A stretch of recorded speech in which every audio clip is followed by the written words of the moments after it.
Salut tout le monde, avant que la vidéo commence dans quelques instants, je tiens à vous dire que tout simplement, je vous dis officiellement que les vidéos vont reprendre à partir d'aujourd'hui, tout comme celle-là qui va être relancée sur YouTube aujourd'hui, ce matin même. Tout simplement, me tiens à me repardonner quand même parce que ce qui s'est passé pendant les 2 semaines et demie. Je n'avais pas pu avoir internet, c'est ce que j'avais expliqué dans une petite vidéo précédente. Et je tiens à le redire tout de suite avant que vous vous demandez peut-être pourquoi est-ce qu'il y en avait plus. Je m'excuse quand même pour l'inactivité parce que j'avais plus internet aussi. Et tout simplement, si après, dans les peut-être semaines à venir, ça recommence, ne vous inquiétez pas, c'est normal. Soit je suis inactif, soit je n'ai pas internet, ou soit c'est peut-être un autre truc dans le genre. Mais ne vous inquiétez pas, j'abonne pas les vidéos, ni maintenant, ni demain, ni jamais. Sur ce, je vais vous souhaiter du coup une bonne vidéo. Abonnez-vous si vous voulez, likez si vous voulez, dislikez si vous voulez, commentez si vous voulez. Et dites-moi aussi pourquoi est-ce que vous dislikez dans les commentaires.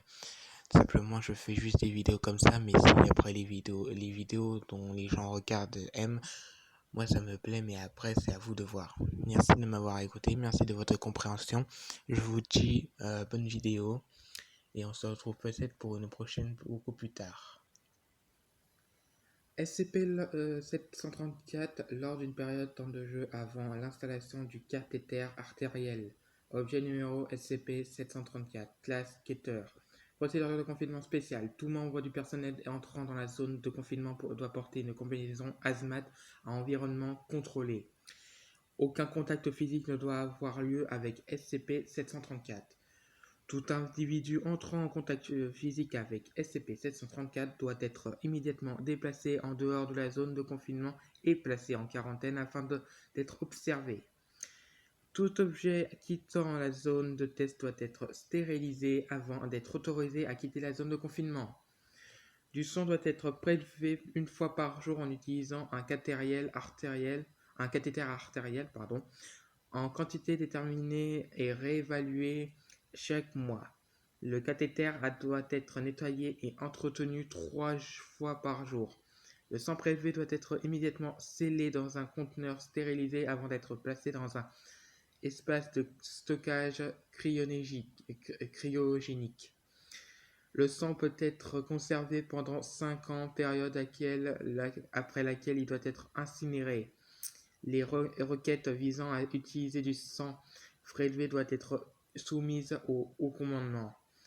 SCP-734 doit disposer d'un responsable changeant toutes les 4 heures et en toutes circonstances habillé d'un équipement hazmat complet. Les interactions avec SCP-734 sont uniquement autorisées lorsque cet équipement hazmat complet est porté. SCP-734 doit être changé et nourri lorsque cela est nécessaire, ses besoins nutritifs étant évalués et ajustés mensuellement. Des jouets peuvent être donnés à SCP-734 après approbation du haut commandement. Description: SCP-734 semble être un nourrisson humain mâle âgé d'entre 7 et 8 mois. SCP-734 présente une santé et un développement normal pour son âge et son bagage génétique. Aucune mutation génétique anormale, infection ou maladie cellulaire rare n'a été trouvée lors d'aucun test et aucune cause au point d'origine n'a été trouvée pour expliquer l'effet de SCP-734 sur les tissus humains. Tout tissu humain entrant en contact avec SCP-734 se désagrégera rapidement et s'écaillera. En effet, est la plupart du temps déclenché par un contact entre la peau du sujet et cellules de SCP-734, mais toute cellule vivante de SCP-734 peut déclencher cet effet. Cet écaillement commencera au point de contact 2 heures après l'exposition à SCP-734 et se répandra à une vitesse de 0,5 mm/minute. Le processus d'écaillement est inconnu, aucune forme d'agent viral, bactérien ou chimique n'est transmis de SCP-734 au sujet. Les cellules commencent à perdre leur cohésion physique et de petits morceaux de tissu commencent à se décoller comme de l'écaille. L'écaillement commence sur la couche tissulaire touchée, et généralement l'épiderme, et attaquera uniquement cette couche pendant 5 heures. Après 5 heures, l'effet attaquera la couche suivante et continuera à procéder ainsi jusqu'à ce que toutes les couches tissulaires soient affectées. Ce processus est extrêmement douloureux et devient de plus en plus débilitant au fur et à mesure que le tissu nerveux, les vaisseaux sanguins, les tissus musculaires et les structures squelettiques sont explosés puis rongés par l'effet. Aucun traitement ni aucune procédure autre que l'amputation des zones affectées n'a permis de stopper la progression, l'amputation ayant un taux de réussite de 72%.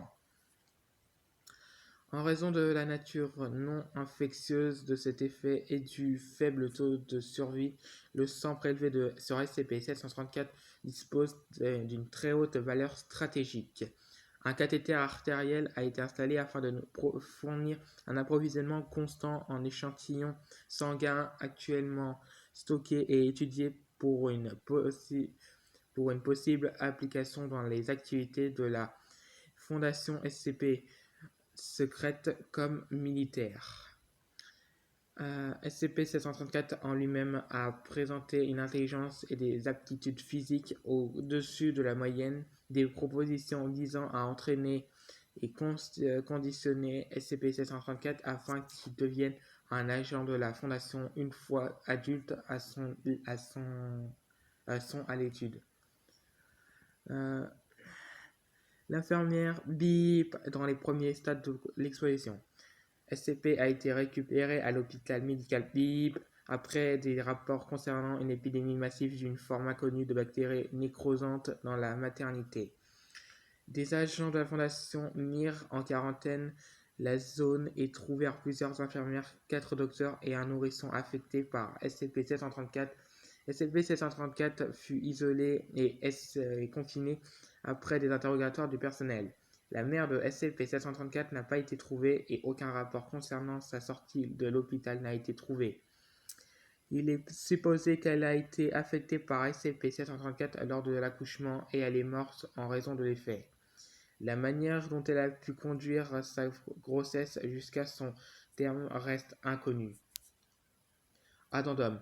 Mémo aux membres du personnel responsable. Cela ne devrait pas être nécessaire, mais il est cependant rappelé à l'ensemble du personnel travaillant avec SCP-734 que le masque intégral est un élément obligatoire de l'équipement HAZMAT nécessaire afin de travailler avec SCP-734 et que celui-ci ne peut pas être retiré en aucune circonstance lorsque le membre du personnel est en service.